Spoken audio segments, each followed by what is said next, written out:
Power of attorney വഴി കുടുംബ കോടതികളിൽ എന്തെങ്കിലും കാര്യങ്ങൾ നടക്കുമോ? പവർ ഓഫ് അറ്റോർണി എന്ന് പറയുന്നത് നിങ്ങൾക്ക് എല്ലാവർക്കും അറിയാം.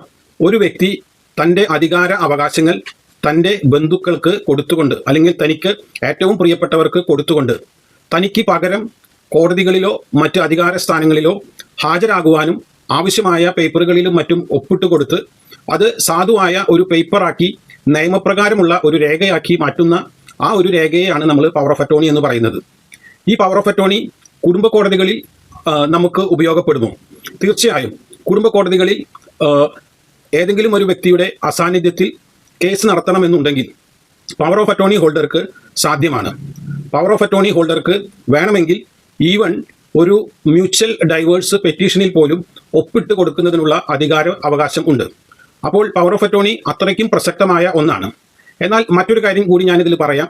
ഒരു പവർ ഓഫ് അറ്റോർണി കിട്ടി എന്നുള്ള ഒറ്റ കാരണം കൊണ്ട് പിന്നീട് ഒരിക്കലും ഇതിലത്തെ വാദിയായാലും പ്രതിയായാലും പവർ ഓഫ് അറ്റോർണി കൊടുത്തിട്ടുള്ളത് എങ്കിലും കോടതി ഏതെങ്കിലും കാരണവശാൽ പവർ ഓഫ് അറ്റോർണി ഹോൾഡറുടെ യഥാർത്ഥ വ്യക്തി തന്നെ കോടതിയിൽ നേരിട്ടോ വീഡിയോ കോൺഫറൻസിംഗ് വഴിയോ ഹാജരാകണമെന്ന് ആവശ്യപ്പെട്ടാൽ ഈ പവർ ഓഫ് അറ്റോർണിയുടെ റിയൽ ആയിട്ടുള്ള ആള് കോടതിയിൽ ഹാജരാകേണ്ടതായിട്ടുണ്ട്. അല്ലാത്ത പക്ഷം പവർ ഓഫ് അറ്റോർണിക്ക് മാത്രം ആയിട്ട് ഈ ഹർജികളിൽ ഒപ്പിടാവുന്നതാണ്. അതിന് നിയമസാധുത ഉള്ളതുമാണ്.